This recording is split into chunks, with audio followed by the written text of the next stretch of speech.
is my channel, The Fancy Hat Lady Reads. I am wearing one of my fancy booktube hats, and today I wanted to make an easy video. I still have some big chunky reviews and wrap-ups I need to catch up on, but today I'm doing something simple. This is going to be just a TBR for one readathon that I'm participating in that starts very soon. So this is going to be round 5 of the Because Dragons readathon, which is hosted by Jordan from Call Me Sensei on Tumblr. It's running from July 1st through 7th, so it starts in just a few days here. I will link all of the information down below so you can find out more, and I will be honest, I was a little dismayed when this was announced because this is one of the readathons that I always participate in when it happens. But I am really overwhelmed with all sorts of reading right now, and I didn't think I had time to squeeze it in. And then I looked at what the challenges actually are for this round, and I realized that I could hit them all with just 2 books, one of which I was already planning on reading, and the other one of which I was kind of also already planning on reading. The Because Dragons readathon is a fantasy readathon, so the challenges are all for fantasy books. There are 5 challenges. The first is to read a fantasy book with red on the cover. The second is to read a fantasy based on mythology you're unfamiliar with. The third is to read a fantasy with a strong friendship. The fourth is to read the last fantasy book you've acquired. And the fifth is to read a fantasy book with dragons. So as you may remember from my TBR for this month, June, I am really enthused about reading all of the nominees for the young adult Hugo category that's not actually a Hugo, but that new category. I was going to try to read as many of them as I could this month.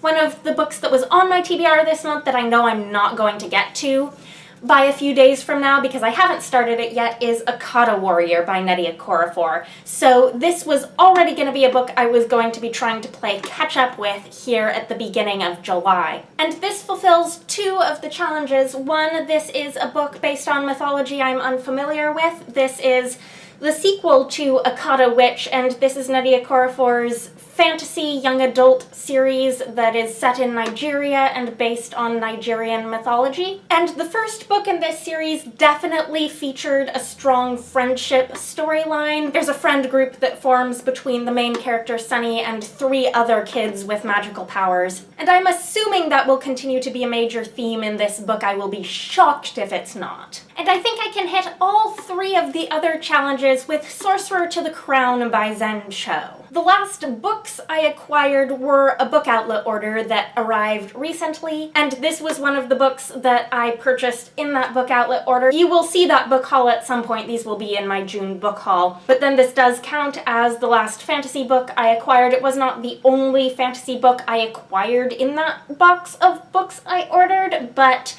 I have not purchased any fantasy books since. I have purchased no books since. And this is one of the top priority books on my Goodreads TBR right now. This is a book that's been on my TBR since it was first released a couple years ago. It's a fantasy of manners that's gotten a lot of praise, and therefore I need to read it. I actually had this out from the library for months because it was sitting there at the top of my Goodreads TBR, and I kept thinking it was going to be one of the next few books I picked up. This was like yay close to being on my TBR for the last round of the Because Dragons readathon, and then it got bumped off of it in the interest of trying to consolidate in the interest of time. So this is a book I've just put off way too long. But I eventually ran out of renewals on that library copy I'd had out for forever. I had to return it, and then I decided that having returned it, I was just going to purchase a copy. I'll be honest with you, I might not have read this book this month if this readathon with these challenges had not come along, but I would have gotten to it soon. So this is going to count for the last fantasy book I acquired. It's going to count for red on the cover.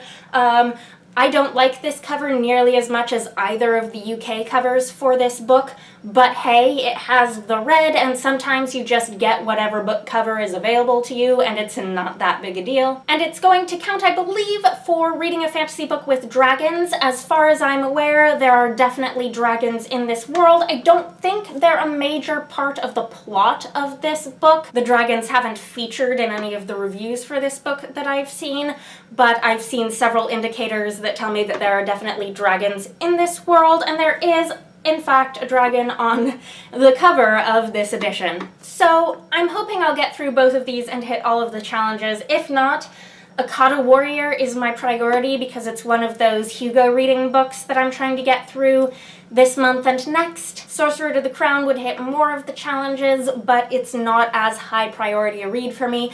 I will, of course, be continuing to read other things during this week as well. I have other reading planned for the end of this month, the beginning of next month, so it's possibly really unwise for me to be committing to a readathon this week, but I will only be adding the one book to my TBR, and this was already something that was a very high priority read for me. So those are the two books I'll be trying to read for the Because Dragons readathon. Let me know if you're also participating. Let me know if, like me, you have a really hard time saying no to certain readathons. Let me know what you think.